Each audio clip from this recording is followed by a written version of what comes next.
Welcome, everybody. Welcome to Hockey Night in Australia.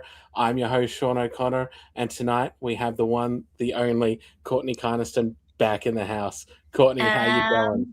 Back. I'm happy to be here. I was quite sad to miss last couple of weeks, but super grateful for Doogie as always, who just jumps in and smashes it. We had Stephen on last week. Always good to have special guests, but no, I'm happy to be back. Healthy, no crisis, no dog eating my microphone. I'm all good. No, it's really good to see you back and have you back here. We've missed you the last few weeks, so it's good to have the OG gang back. I agree. I mean, hockey was so quiet this week. No suspensions. Everyone behaved. We got real hockey this week. It was good. Yeah, it felt like almost a return to normal service for the AIHL compared to some of the other weeks we've had recently. So I think a lot of fans were latching onto things which otherwise probably would have just been skipped over the last few weeks because they were too low down the priority list to talk about. Yeah. But this week they were all onto it. Let's kick things off. How was the weekend games? How did you go? Did you get to the games in Newcastle? I sure did. Yeah, look, I'm always at Newcastle games and love it. And I thought, look, North Stars vs Bears was fun. It was physical, and Bears were looking good. They have got some really young talent that blow my mind anytime I get to see them live. Two off the top of my head, Remler Jensen and Nalos are both just incredible kids in their lineup. So, I noticed when they were on the ice. And then Sunday, we finally got to reveal this masterpiece that has been in the works by our team behind the scenes for, I think, about the last year, and we just love it. So, the Red's been taken really well. I think in total, I've only seen 4 negative comments, whereas everyone else is just loving it. We sold out of jerseys. We've got small sizes left in most of the merch. So, that speaks for itself, which is exciting. But and you got the hoodie on as well. I do. I love it. I love the Red. I'm such a fan, and I'm focusing on this instead of Melbourne Ice beating us on Sunday. No, that is fair. There was some. You guys did produce. I saw it. Thought Fox Media. You guys got some fans in and actually did a promotional video and everything. That was pretty cool. I really enjoyed that. And so what that was for is actually our online store. So they all became. So all of those photos on the video where you saw the behind the scenes, they're the photos we've used in the online store. So when people go to buy the shirt, the hoodie, or a jersey, it's our fans and our fans' faces that you'll be seeing. And I think that's pretty cool. I think it was a really clever concept, and it worked. We turned it around within, I think, 3 days. It was quick. It was an idea Sunday, and it happened Tuesday. And it was done. So, Steve Smith in the comments, he got to be a part of it. He's the one with the big crazy hair in one of his shots. It was fun. Very grateful that Steve was able to make the time. And we do have a couple other comments here. New Newcastle jersey reminds me of the Canadians. I think it's a different red, right? I think so. But if you're a fan of the Canadians, buy some merch. Well, I like it because, we've obviously got quite a bit of red in the league. This year, we've got Thunder in red. We've also got the Bears in red, but everyone's got a different shade of red. Yes. No two reds are alike. And here, the Newey name is fun. I like it too. Newey it's a good little short name for Newcastle. And look, for anyone that hasn't had a chance to read the story behind, it's a big part of this campaign is about bringing the team to the city. And most people I know that have lived here forever, we do call it Newey. I don't know many people that call it Newcastle. It's other than saying it in our team name. Newey's just sort of connects us to more people. So, the hope is that you get people out there wearing the jerseys, wearing the hoodies. They're like, what is that? And then they're discovering hockey. You get in, breaks the ice to have conversations. So, and I know that it was on a Jets game. Nice. Jets or Knights, yeah. I know in the promotional video they talked about the sort of the history of why you guys are wearing red. Did you want to give a couple of words out why that is the case for anyone listening who hasn't watched that yet? Yeah, so it pays tribute and homage to the original Newcastle Red Wings that go right back to when the rink was at Wharf Road in the heart of the city, and so that's part of what the cream in this as well is attributed to.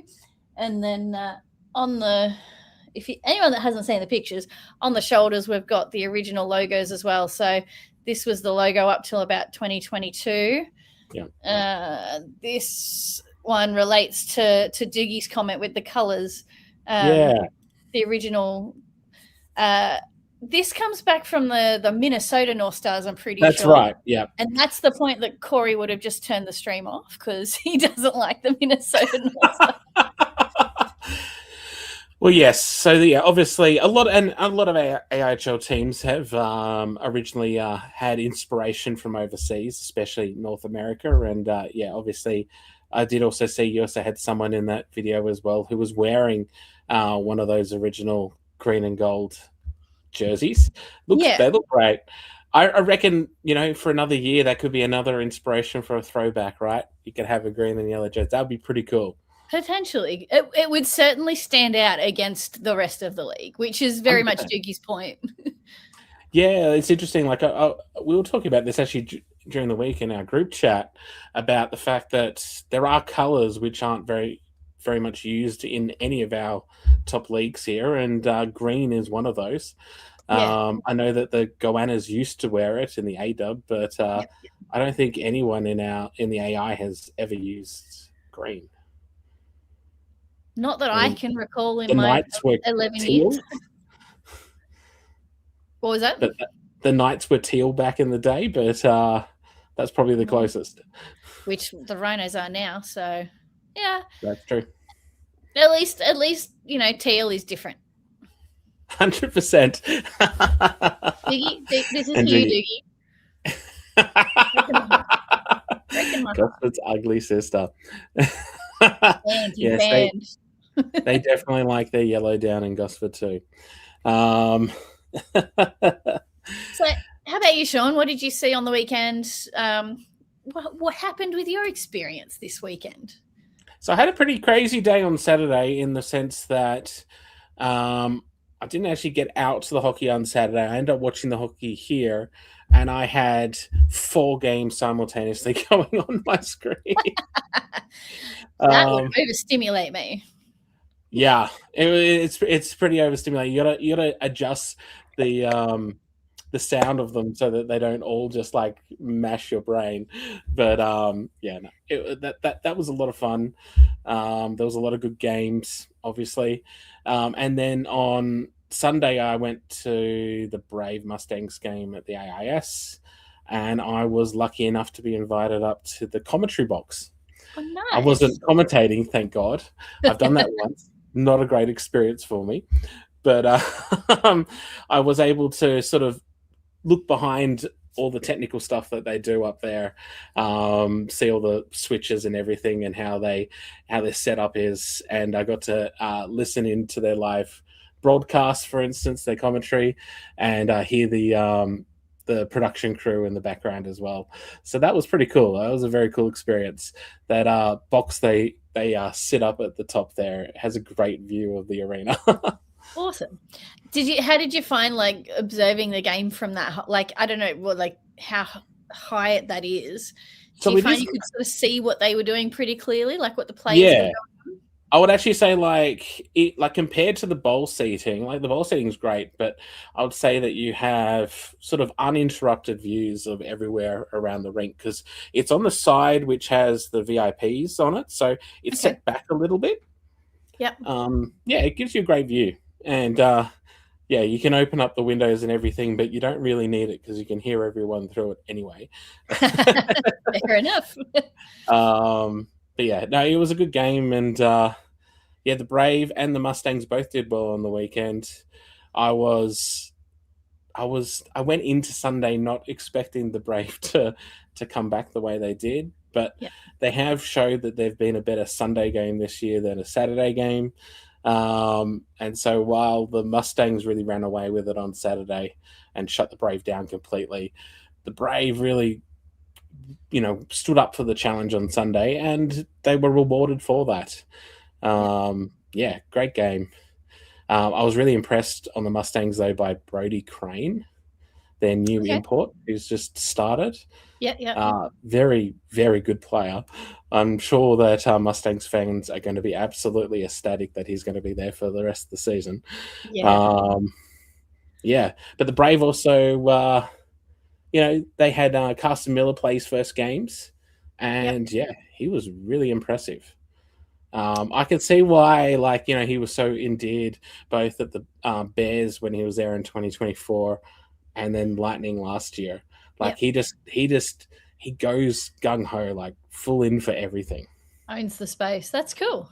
and he loves like getting in the crease and getting in the way of the goalies and stuff like this. So if he's not, scoring things, he's creating opportunities for others. Yeah, that's cool. But I felt a bit the same actually seeing Nick on the Bears, their new import. He was noticeable in the game, and he got points on the board for the team, even though Newcastle was getting more. He was getting in there and having an impact. But also on Melbourne Ice, I've forgotten his first name, but Aonzo, huge dude, and he was just everywhere and doing everything. So some imports are sort of starting to really make their presence known a bit more, I guess.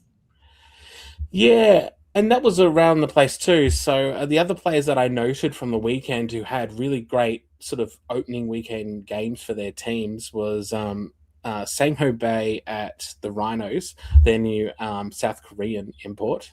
He has silky skills, and then his skating ability is sublime.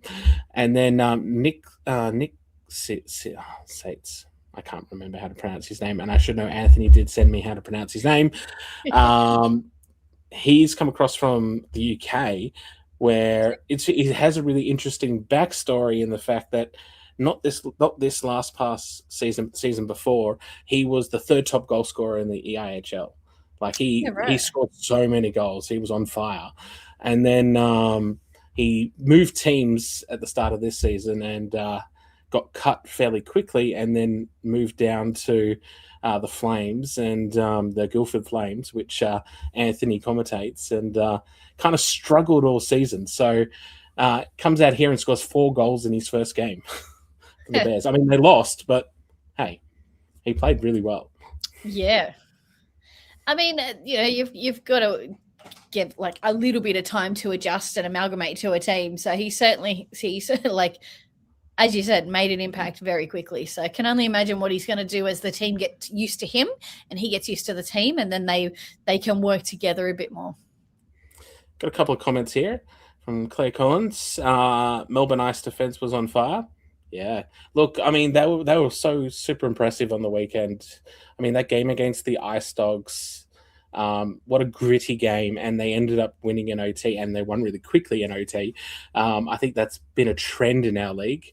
If people can, they're just going to, within 30 seconds, kind of win. Yeah, that's right. Yeah, but an interesting thing about Melbourne Ice's defense is that they actually had a few forwards running as defenders. Like Aonzo's probably their most experienced defenseman. I think was the only one. Just on conversations I was having at the rink that night. So the fact that they've got that, two-way players that can step back into that role to fill that when they need it and do it well is, that's going to do a lot for them going through the rest of the season.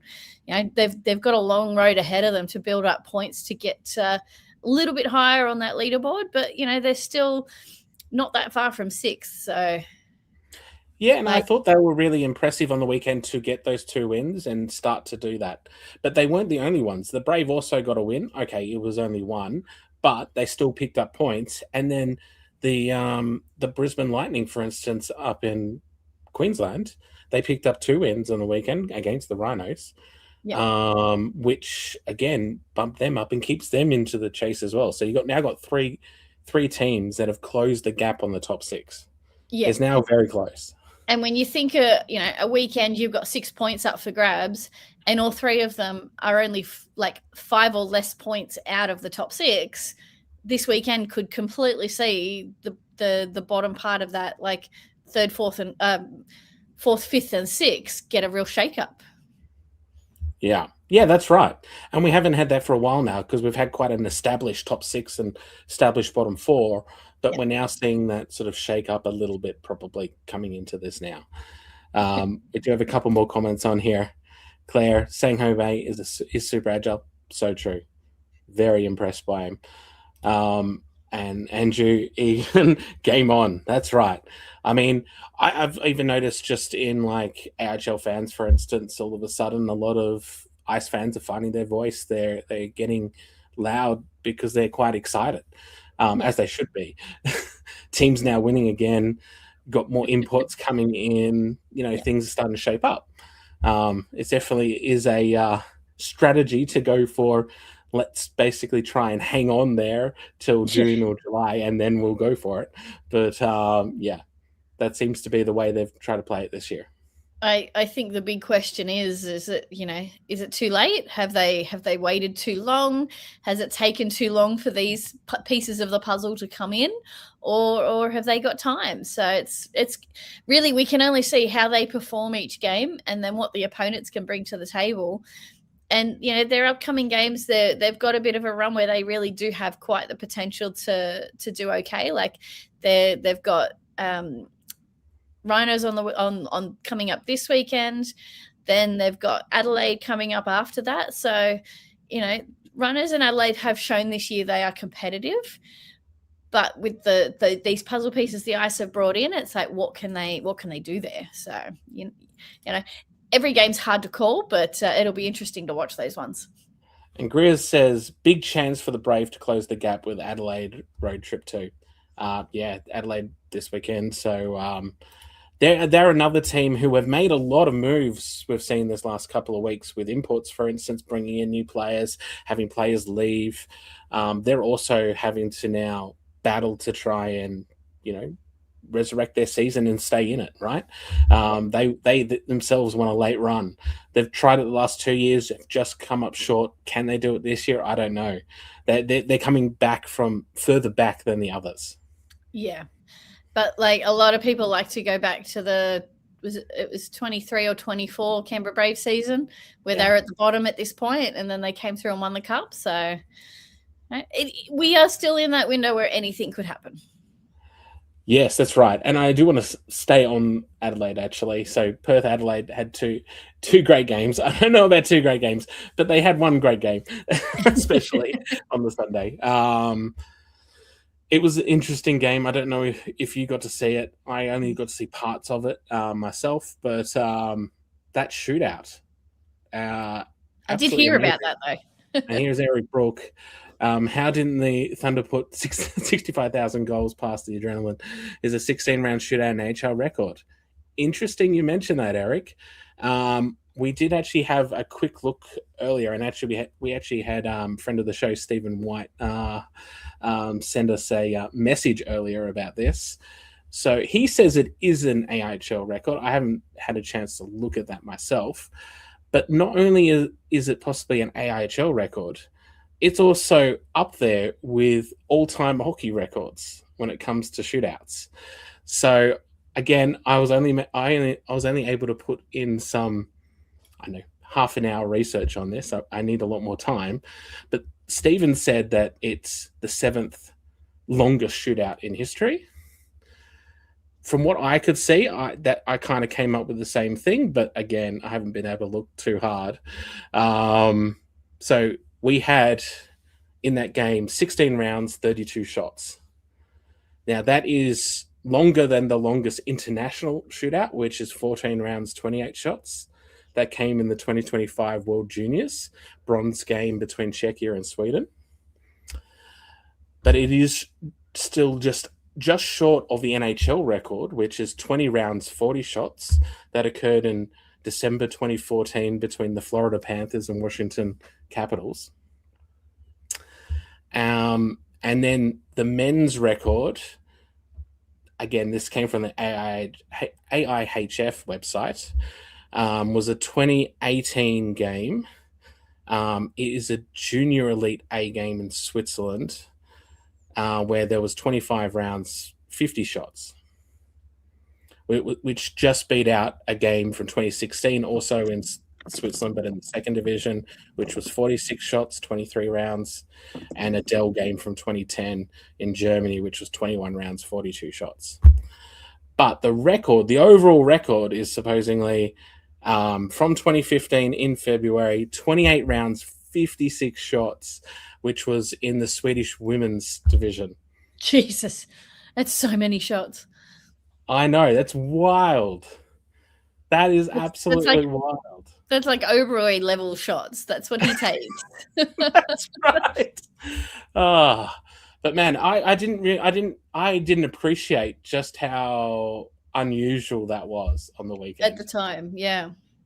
So yeah, absolutely amazing, and good going for everyone who was able to watch that game and experience it. Lots of free hockey.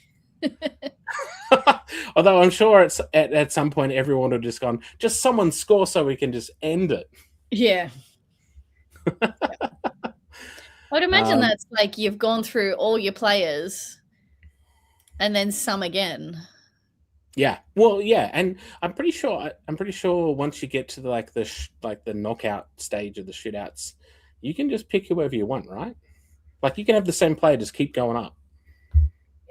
Look, I'm not sure. Because it's different. It's different to soccer. I know it's soccer you can't, but yeah, I feel like you can have you have to have a certain number of different people. Someone who knows this, put it in the comments. Yeah. I think you need to have a certain number of different people to a point, and then you're allowed to just repeat. Yep, 100%. Yeah, Claire says 16-round shootout is wild indeed. Luca, I think Dolan got tired of carrying Adelaide. Yeah, look, it would have been a tough night for the goaltenders, that's for sure. And yeah, really cool. Eric also, just before I wanted to go back, evening all, even Marty the Moose is in the New Jersey. And actually, I did want to quickly show this to everyone. We do have the picture of Marty the Moose. Great. Yeah, I love that. Oh, absolutely. He's got to match the team. He will always be in the jersey color that matches the rest of the team. 100%. And then we got another comment here about both goalies from the Rhinos are okay. I don't know. I don't know why they wouldn't be okay. Yeah. I mean, there was lots of shots. So let's get to the Brisbane game quickly. 2 games, 37 goals. I don't know if you got a chance to watch either of these games, but whoa, they were really close for quite a bit of the time. Like there was only like a goal or 2 goals in it for large periods of both of those games. And then they just went on goal scoring sprees where literally every shot was a goal. Yeah, that's something going on. Well, that's a big breakdown in the team there when that's happening. But it was on both sides. Yeah. I mean, it's like everyone just decided no defense, just everyone go score. All in. Yeah, look, I'm just looking at the box score real quickly. Yeah, that's a lot of goals. And, Newcastle kind of did the same thing in Brisbane a few weeks before where they got 20 goals on Brisbane across the 2 days. So that to me, when you're getting that high number of not only shots on, but they're going in, questions need to be raised. Like there's 5 players in front of a goalie. It really, you've got what's going on there in that structure that's breaking down to allow that kind of number. Like I thought the scores that we got when it was Newcastle up there was a bit ridiculous, that we like in this kind of league you shouldn't be getting those kinds of numbers. So to almost double that, yeah, it's a little concerning. I mean, there's a comment we've got some more comments there. Just they apparently got injured in the games. One had to be taken off.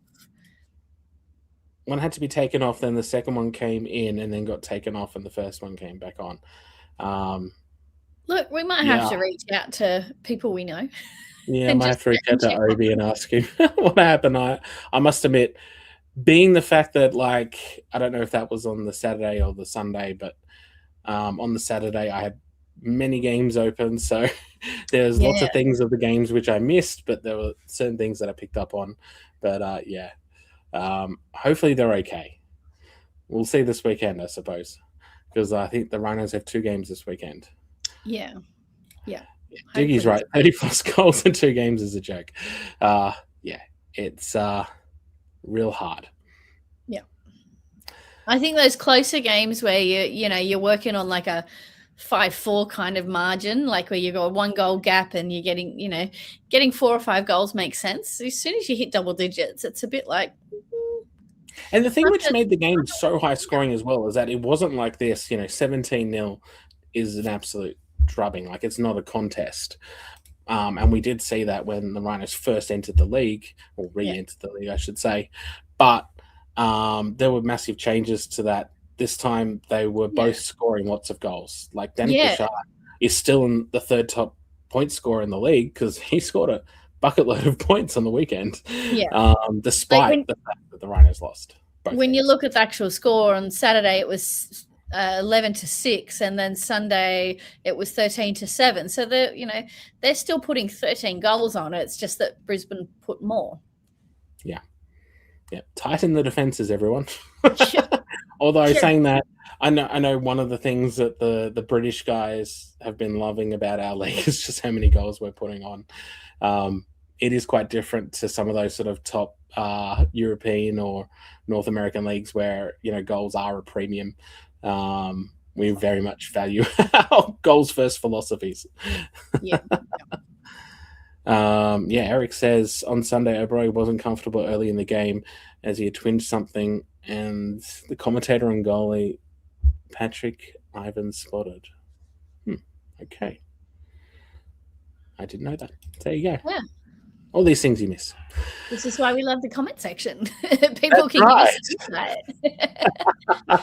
Very much appreciate it, guys. No, this was a bit of an anomaly week where normally I'm pretty good at catching like 90% of the games, and this last weekend it was like I was very like blinkers on for North Stars. So look, there's still plenty of interesting stuff happening though. Like The one thing I do want to raise though, Courtney, as we get to it, as I put on my North Stars scarf here. Trinker. He was a bit of a naughty boy. Yeah. What did you make of what happened, and then the non-suspension, I suppose? Look, I don't know. Like, I know what you can see on the stream, but what's also there is he gets slashed and he reacts. So it's kind of like it was a little bit of a 1-for-1. There was a bit of speculation. Would we not have him against the ice? Would there be a review on Tuesday, and what would come out and play safety? And you'd have to wait. But I guess really you got to look at it for what it was. And would the Bears waste the request for a review on something? I'm sure to the Bears player it was a big deal and probably hurt, but not a big enough deal to, like, if they burn a review, then that's apparently teams only get a certain allocation per season where they can go. Didn't know that. Yeah, I couldn't tell you what it is, but I've got the impression from conversations I've had that that they have a set number that they can appeal to sorry, my brain just stopped working. They can appeal to the league in order to get it reviewed. So, I guess it's just not one of those things. Here we go. Someone who will know, Steve, 3. 3 what? I'm getting to see the number of reviews that you get. Oh, there you go. You get 3. Sorry. I told you my brain just stopped working for a second there. Look, the refs didn't call it, so that's just.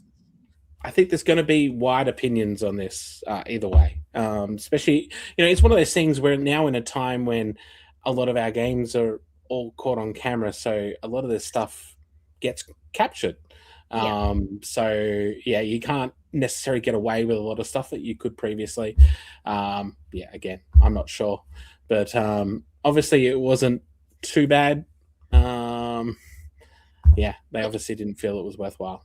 Yeah, it didn't change or have any kind of influence on the way that that game was going to end or the result on that game. You know, he's not stopped a goal going in by doing something like that. Like, it's just in that moment he'd frozen the puck and reacted to being slashed. So, you know, it's just one of those ones you kind of move on, and you know, Daniel makes a great point. Yeah, putting a cap on reviews means teams have to be picky. And then he says, right, and rightfully so. Yeah, and I think that's another conversation I've been around, where if there's no cap on it, you just have everyone going after everything, and then our player safety reviews are coming out on Fridays because there's 20 things going through. It's like you've got to pick your fights. So yeah, 100%. And then we've got Steve here saying not a head check, or was it? No, it was not a head check. much lower. Yeah. Do you have another couple of comments here? We've got Eric Ballner has entered the chat. Courtney is back. And things we love to see. 100%, Eric. 100%. Oh, no. Steve has corrected himself. It's 4. Everyone's not 3, it's 4. Cool. Eric has a little tidbit here about what you're doing on this day in 2015, the last time Adelaide beat Canberra in South Australia. Can they break the drought? Will Adelaide go with 4 import skaters and Jeremy in net? Saturday could be fun. Look, it could be a lot of fun. We're going to get on to our preview in a little bit, Eric. But yeah, nice. What were you doing on this day? There you go. Got another comment on here about what happened to Brandon Lucchesi. He was the ice import at the start of the season. My understanding is that he left. Not quite sure. I don't know if there's actually been any confirmation on that, but they've got a wagon of imports now after having not many imports at all for a lot of the season so far. So yeah, I imagine that if he hasn't left, he's going to see limited game time. Andrew, Courtney did her own AIHL suspensions, and now back to Eric Ballner. Yeah, look, whatever. I mean, in the end, we only got 1 suspension this week. That's such a welcome change from what we've had the last number of weeks. Absolutely. Like, you know, while a lot of them were warranted, what we want out of hockey each week is the hockey. We want to see players being able to play every week and getting out there and making the competition that bit more interesting. So, you know, if they can do that without crossing that line, then, you know, the AIHL is that much better for it. I agree. Yeah. Oh, and Eric has another comment here too. Man, everyone's commenting tonight. If the Bears didn't appeal one of their guys getting suspended for a week for totaling and charged with fighting, when would they appeal? I don't know, Eric. I don't know. I really, really don't. Oh, look, and he said that now Sire Lake is wearing his number, so that's probably a good tell. Yeah, and that would have thrown the commentators for 6. Yeah, that's right. But we see that we've seen that quite a bit this season. We've seen a lot of chopping and changing of rosters, and that's probably a good segue into some of that changes we've seen this week, guys. As I'll put down the North Stars scarf, and I'm going to put on my adrenaline scarf. I like it. Let's talk adrenaline. Big week again for them. We saw Koi Prevost announced, and we saw a confirmation from the team of Simonson and I have no idea how to pronounce the Russian guy's last name. Sakazents? I'm not even Adelaide. I mean, unfortunately, we've got Eric in here is going to absolutely crucify me for not knowing the actual pronunciations. But these 2 guys, they're the 2 that left, and Koi came in. Really interesting changes yet again to that team. how did you feel about it, Courtney, looking at those? Look, it raises immediate questions as to like why have they come and gone so quickly so early in the season? Was it planned? Is like there's just a few teams that just feel like they're a bit of an internal mess at the moment, and that's kind of showing, because when that happens, it will affect the playing group in a variety of ways, which could be how they perform and how they play. So yeah, I think Adelaide's just in a bit of a shambles, and if they can get themselves together, they have shown that they can be competitive and be a really challenging team to play against. Totally agree. But yes, I think that everyone, I just feel like, I don't know, I've said this previously on other weeks, I feel like have the same conversations about Adelaide every single year. It always seems to be the same. They've got lots of young guys. It's a good, promising team, core group of locals. They've got bring imports. Some of them don't work out. They have to then change their imports. And then they kind of do a late run to try and get into finals and just miss out. Like, it just seems to be the same story, and I really want it to change. And look, Claire just like nails it in the comments of when you've got players coming and going in and out of a team, you're not building that chemistry, that momentum. Like, I use North Star as an example because obviously I watch them so much, in that, when you've got these guys that have the time to gel, like we've had all of our imports early, you're seeing how well they can play together. They bounce off each other.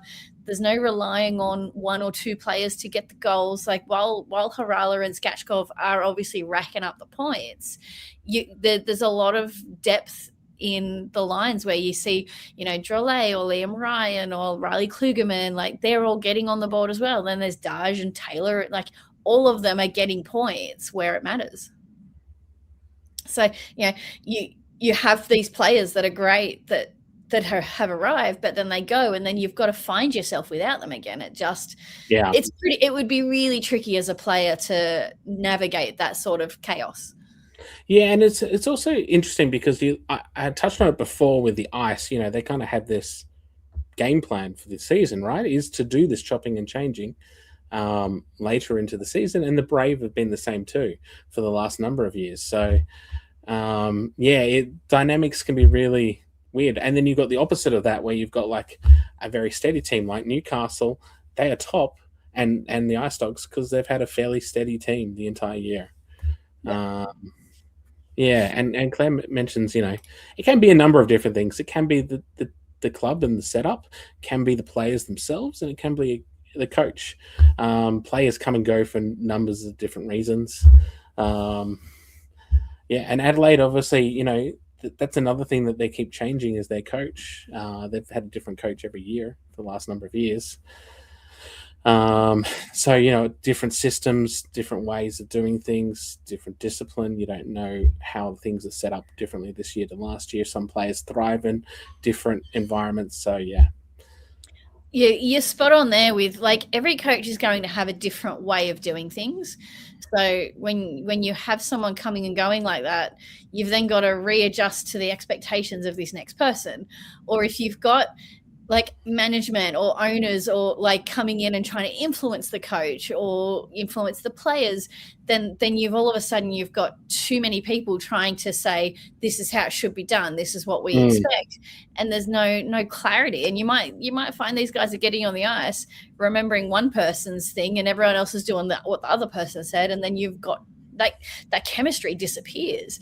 And then if there's like any kind of disjointed, if there's arguments, if there's anything that's going wrong behind the scenes between those entities, then you're actually creating more chaos for the players, and your mindset goes. And hockey is like a big part of hockey, especially at this level, is your mindset going into the game to shake off the nerves, to shake off the stress, to be able to just play and play the way you know how to play, which means gelling taking an individual and gelling them with 4 other people on the ice effectively. And you can't do that when you've got chaos in the background and just people niggling at each other. And you're just not going to have a good culture there. And that's, the culture extends to every person in the organization. So, you can point the finger kind of everywhere when things go wrong. Yes, and we've got Julie here. Coaches have a huge impact on teams and need to be left to run their teams, and that could be true too. In the end, it's who you're going to back in different situations. If that's the case, yeah, that's a different answer for everyone. But yeah, no, very interesting. And but I will say I'm very excited to see Koi back. I thought last year when him and Romans came in, they had such a massive impact on that Adelaide team that really propelled them to being one of the form teams at the end of the season. I'm just interested to see if he can have that same level of impact this year. He's a real leader, and that might be something that Adelaide needs right now to propel them. But I was surprised at the start of the season not to see his name on the roster right at the beginning. That was the same with Romans. They obviously went in different directions. But yeah, glad to see him back, and I'm sure he'll be a help for Adelaide for their run in to the end of the year. All right, we've got a few more comments here. Let's see if I can catch up with everything. The AIHL is an import league. It tips you over at the finals cup's edge. So you need them for an extended period for the season. Yeah, and that's right. Like, and I mean that's also part of the reason why I think that they do have a cutoff for registering players and especially imports. So if to be eligible finals, so you can't just bring in a ringer right at the end of the season. Yeah. Though we have seen various local players, for instance, be here for a short period in the start of the season, go away, and then come back. For whatever reason that might be, Tyrone Bronte was one of those last year for the Ice. We've seen, my God, I can't think of his name right now. Used to be at the North Stars, then at Perth. Adkins. No. Charlie. No, Australian guy, but Canadian. Oh, God. I can't think of his name right now for the life of me. If anyone in chat can help. I need more detail. No, I can't think of his name. Anyway, it doesn't matter. But anyway, he was another one. Zane Jones, that's the name. Thank you, Dave. It's so obvious. I'm glad someone was able to remember. My brain just, a sieve for things like that. Yeah. So it's, so I mean, we've seen that a bit, but it's a bit different for imports. So, it's interesting. They weren't the only announcements this week either. So I'll first try and get through some of these. Sane Train. That's the one. I'm sad he's not in the league this year. I wish he was back still. I mean, he went and got married, so it was a pretty good reason not to be here this year. No, that's not a good enough reason. He should be here, damn it. Another thing here. We need David Booth back at the Melbourne Ice. Look, big name. I know he's been talked about a lot. I believe he's meant to be back for the Ice Hockey Classic, which is starting shortly, like in July or something. We're going to touch onto that. Well, we can touch onto that now if we want. We have seen the Ice also sign 2 players this week. Tyrone Bronte was one of them, so he has returned. Excellent signing, in my opinion. What do you think of Tyrone? Well, look, seeing him on the team in the last, I think he was there last year as well. He's a solid presence on the ice. So, you can't go. Obviously, bring him back for a reason, and they have been, missing magic pieces of the puzzle. So, really, we'll see what kind of impact he'll bring in the games this weekend, I think.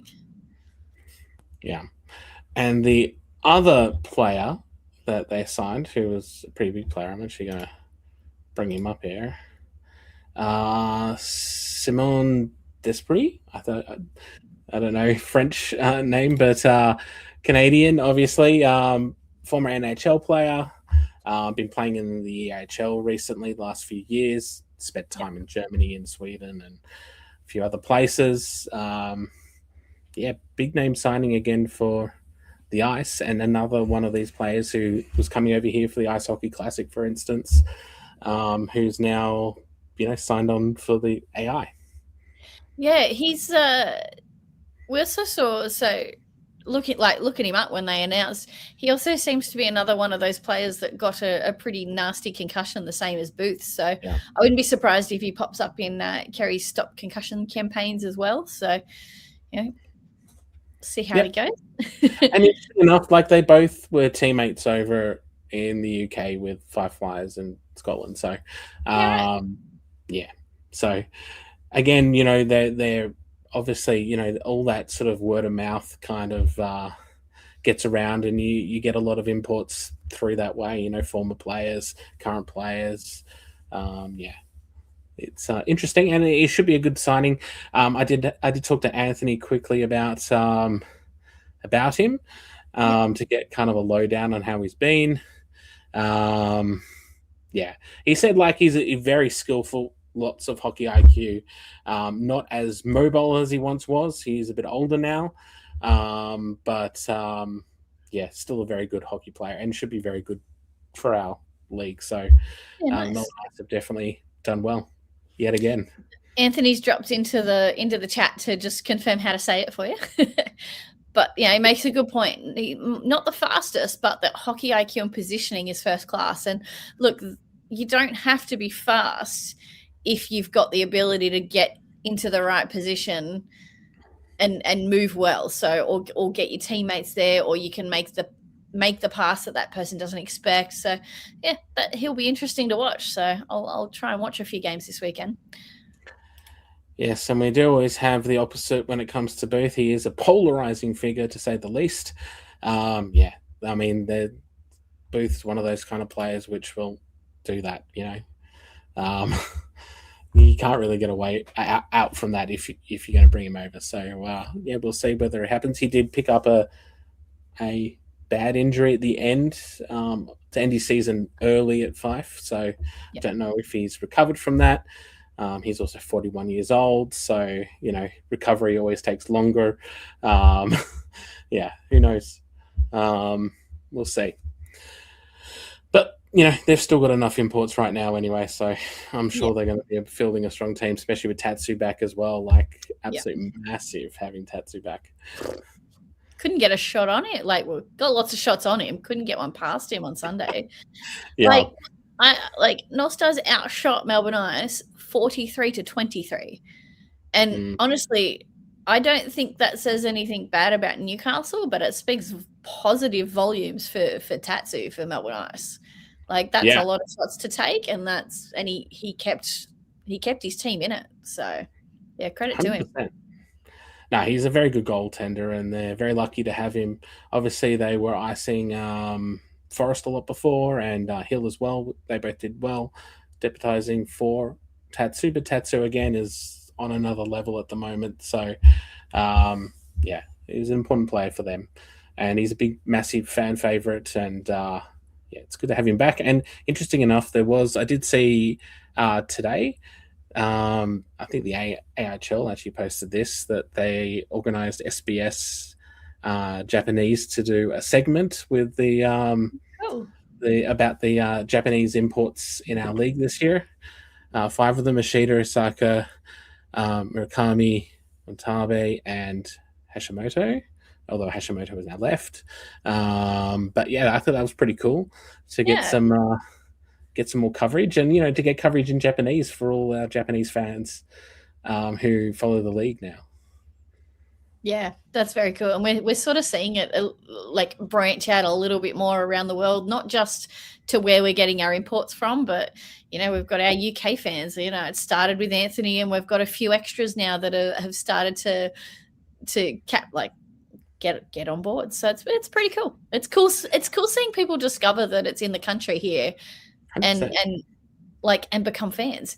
And I'm seeing more people put content out that's like, hey, it's here in the country. Here's what you can learn about the teams. Yeah, I saw actually a new account on Instagram that was kind of putting together packages of information about the different teams, which I thought was pretty cool. Yeah. Again, new people obviously finding the league, finding out about it, and then wanting other people to be informed. And I think that's great. I love all of that.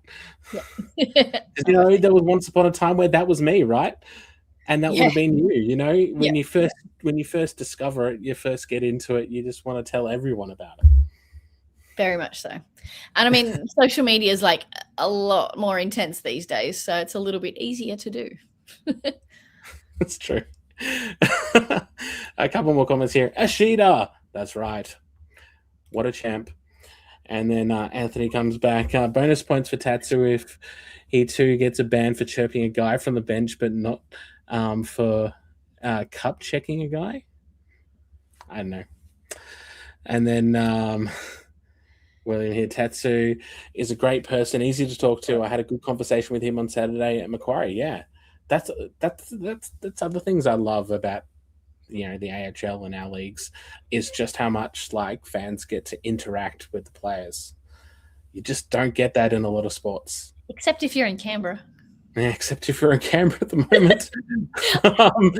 But apart from that, like you do, you can just talk to them, say hi. They will talk to you about hockey. They will, chat about anything really. Yeah, no, it's really cool. What else have we got on here? Yeah, ABC did a segment with Ashida and Booth last year. Yeah, they did. Pretty sure it's still on iView.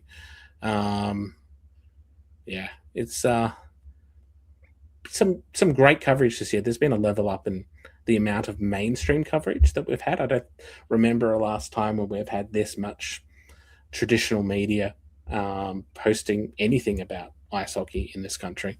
Yeah. So it's not always positive. Most of the time, it seems to be positive at the moment, which is very different to what it used to be, where it was the only time would be exclusively very negative stuff. So, yeah, it's good. It's good. Someone did post up here. No comment about Brisbane Lightning Swiftair. Look, I've only just got a little bit of information about the Swift deal. I didn't know anything about Swift, to be honest. I'm really not over hockey equipment. But yeah, it was a pretty big announcement by the Lightning. Obviously, they're an alternate to the big brands that you see out there that we have around the league. And yeah, I'm sure it's going to be great for Brisbane. Look, I'll put her on the spot, but I did notice Julie in the comments. If she wants to share any additional information, feel free to let us know. I should have probably been a bit more organized and brought up. She did share some information with me before, but I just don't have it on me right now. But yeah, no, it's pretty cool. I also saw the other week, I saw Brody Lindell also promoting a different kind of hockey stick brand. I can't remember what it is, but yeah, again, it was not one of the traditional big brands. Here we go. Look, Eric Brook. Even people who don't like the ice like Ashida. Yeah, I think it's just liked everywhere. Let's move on. I want to get on my Brave scarf quickly because I do want to touch on to one thing about Brave. And that is they signed a player. They signed a new import this week. Justin Malin. He's back in the league. Nice. Now, I don't know. Do you remember Justin Malin from 2024? I do not. Really interesting import. And it was funny because in 2024 he didn't put on like huge import numbers like you would often get. I think I do remember him. But he is a real leader. He gets real fiery and he gets others to perform so much better. He lifts them up. So really interesting player for the Brave to re-sign. I know they do need points, which has me a little worried, but I'm really happy with that he's back. Yeah, cool. Oh, yeah. Sorry, I've just looked him up. I do remember him. He came and spent some time in Newcastle between seasons. He played in like our in-house league for a little bit. Yeah. Yes, he's cool. Yeah, good for them. It's same as ice. It's like they need these people and they've got to now come in, get the chemistry right and start putting points on the board. 100%. Yes, Canberra needs that. Julie, yes, a new partnership. We're very excited about it. Look, yeah, I'm sure there'll be more information put out by the Brisbane Lightning about it. I think it's pretty cool. Yeah, they're pretty excited, which is great. Yeah. Anthony, we did talk about it. It's done. I'm sorry. We've moved on. I'll message you later, Anthony. Yeah, we can message you later about it, buddy. All right, let's. The last topic before we get into the preview that I did want to bring up was this. Josh Labrie has retired. Brisbane Lightning forward, been there since they did their exhibition series. Played 57 games over 4 seasons. Bit of a shock to see someone retire mid-season, but pretty sad. Yeah, I'm a big fan of Josh. He's always been really lovely, super welcoming. When I've been up there for North Stars games, he was he was one of the first Lightning players to say hi, and we'd been running this podcast a little while. I'm a big fan and quite surprised because it's not really something you see mid-season and effective immediately. So it's sad to see someone like him go. Yeah, that's right. Always those sort of foundational players, foundation cornerstones of a team, when they start to move on, you can get a bit melancholy about all of that. It really does say instrumental in the Brisbane Lightning coming to life. So, yeah, hopefully he still, remains around hockey and remains around the Lightning organization. We always like to see that continuation of people connected to hockey. And Casey, hopefully you still see Josh around the rink. Good bloke. 100%. Oh, and Julie says he has a new baby. Well, congratulations to him for the new baby. It's always one of those things, life changes means that you have to reevaluate your commitments to things. But yes, not going anywhere. And Diggy says Josh Labrie is a quality person, which isn't a surprise because Brisbane teams always have quality people on them. Indeed, they do. All right. I think it's now time to shift gears into our weekend preview. Cool. We've got 6 games, 3 games on Saturday, 3 on Sunday. Kind of less games than we've had recently. Yeah. I might actually keep up this weekend. That's it. We've got the Brave on the road in Adelaide for a double header. North Stars welcome the Ice Dogs at home. Ice and Mustangs welcome the Rhinos in Melbourne. And then the Mustangs are on the road in Sydney versus the Bears. So the Mustangs have a tough weekend. They're both in Sydney and Melbourne on the weekend. Yeah. Another one of these weird quirks of our season schedule. What are you looking forward to this weekend? What are you thinking about watching? Look, Saturday I'm going to get to pretty much watch most of them depending on the timing. Pretty crazy day because no North Stars. So I imagine I'll be skipping between a few of those. But yeah, Sunday I'm looking forward to against the Ice Dogs. They've been playing incredibly well. Our guys get to be in these jerseys again. So, we get to do a bit more content and see them in red again. It will be the Sunday jerseys we wear every Sunday game, obviously. So yeah, I like being at live games. I'm actually commentating on Sunday, so nice. Another element I get to look forward to. So anyone tuning in, I will be your voice of color, which will be fun. I always enjoy it. I'm pretty sure I'm up there with Pete Lambert this Sunday. So yeah, we always have a good time together. That's awesome. I think the Rhinos and Adrenaline probably have some really tough games ahead of them. The ebbs and flows of their season so far, they've been solid, but then also had moments where they haven't. So, it's up to them. They've just got to come together and show up and a term I've not learned recently, but really sort of understood a bit more recently is being more desperate. Be more desperate for puck possession. Be more desperate for the shots on. Be more desperate for accurate passing. All the things that bring together the ability to win a game.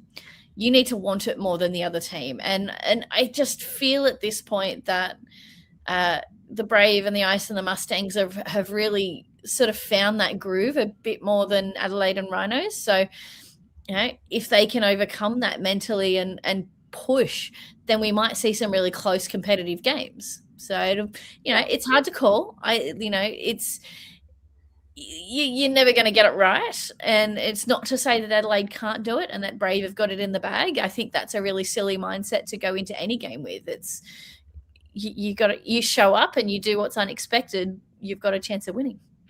100%.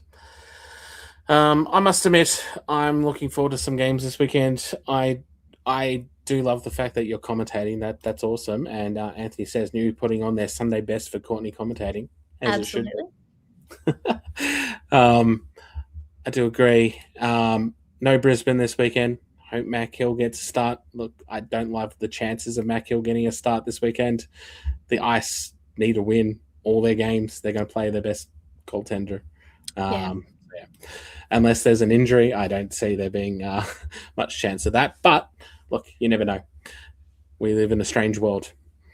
I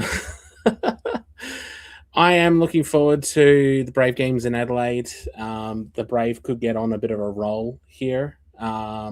They could, if they win, but Adelaide are desperate to win at home, as you were saying. They need wins, and they need them now. So they're going to fight hard, and the Brave are going to be prepared for that. And then that Newcastle Ice Dogs game. Oh man, that's the game of the round for me. Yeah. That's going to be absolute sparks flying in that game. I lean into that being so accurate, Sean, because in everything we've talked about in tonight's podcast about, having that chemistry, having good coaching, having good management, having everything sort of aligned, these are two teams that I feel like are on track with that. On both sides, you've got Kevin Noble for North Stars, you've got Jason Quisler for Ice Dogs. They've both been with their teams for a few years now. They're both solid. The players know what's expected of them, and when I've interviewed Coach Kev after games, sometimes he's like, sometimes I don't have to say anything in between periods because they know what they've got to do, and I trust them to do the job. And if something's going wrong, they know what they're doing wrong, so they will correct them. He said they often course correct themselves, but if he's got to speak up, he'll speak up. So I just think these two teams are probably two of the teams that have it really together, and I just hope it's a fun one. I really hope it's a fun one. And it should produce fireworks of a game, I'm hoping. So should be good. And the Ice Dogs, they need to get a win again because they lost last week. So yeah, they're gonna be fired up for it as well. So many of the top point scorers at the moment.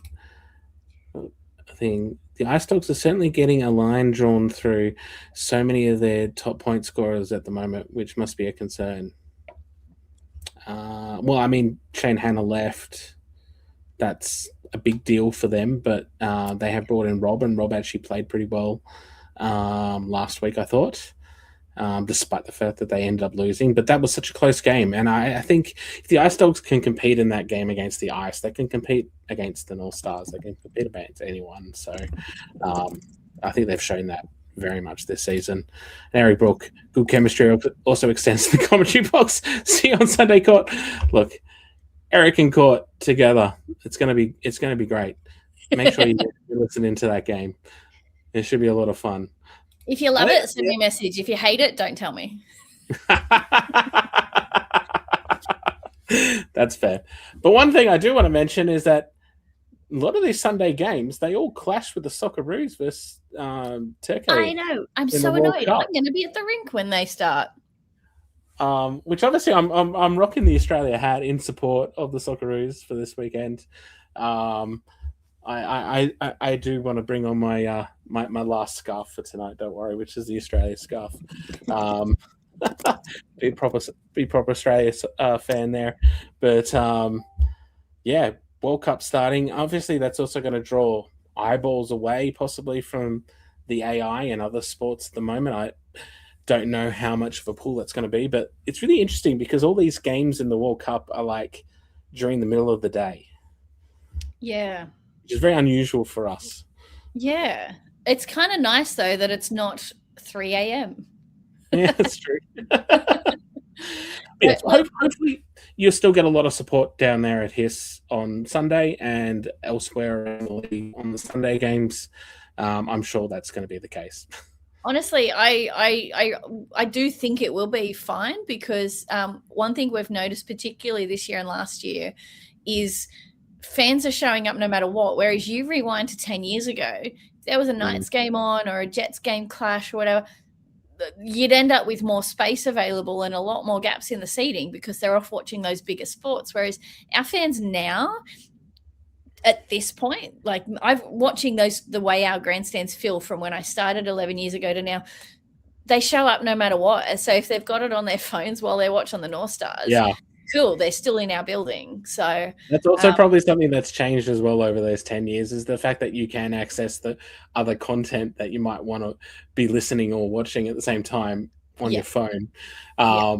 So I'm sure there'll be probably people that will be doing that around the grounds this week. 100%. Yeah, I'm all for that. Supporting everyone all at once.